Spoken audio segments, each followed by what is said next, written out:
Hey everyone, and welcome. Today we're going to be talking about the show Peacemaker. Fun fact, Peacemaker hasn't always been a part of DC Comics. He originated in Charlton Comics, and DC acquired him in 1988. This show came out in 2022 and starred John Cena, Danielle Brooks, and Jennifer Holland, and was created by James Gunn. So, without further ado, let's get right into it.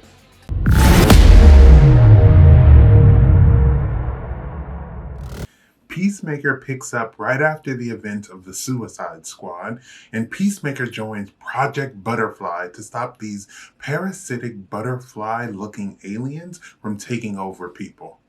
The cast of the show is just great.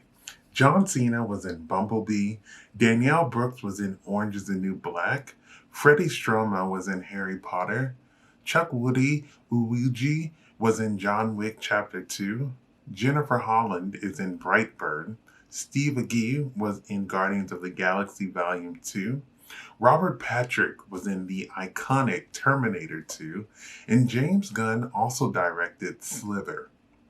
Peacemaker is an action comedy. If you like the Suicide Squad, Deadpool, or Hit Monkey, I suggest that you give it a try. If there's one thing James Gunn is really good at, it's taking a comic book character that is commonly unknown and making fans love them. He took this character that I pretty much hated after the introduction from the Suicide Squad and made him not only enjoyable, but made me interested in what his backstory was. We see how Peacemaker's dad played a role in how he has become who he is today and how he's trying to change that. His dad was a white supremacist supervillain, which was crazy to see, but I'm glad the show highlighted him not following in the footsteps of his father and used his father to further explain who is Peacemaker. We also got to see this scene where Peacemaker and the team kill all of these white supremacists, which was really funny to see.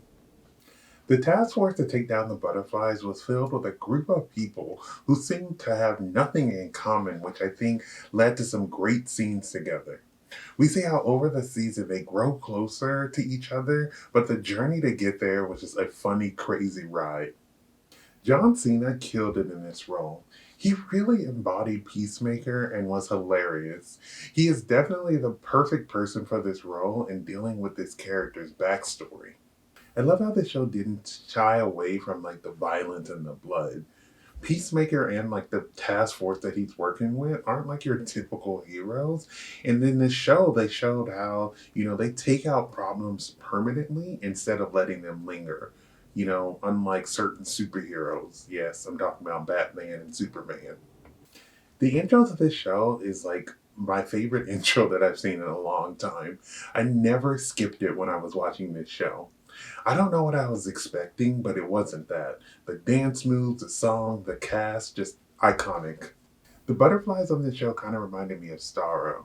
I don't think they had the same intentions, but they were taking over people, which was kind of the same. My favorite part of this show was Vigilante. At first, I didn't think he would be a big part of the show, but I really came to love his character. He was hilarious and a great fighter.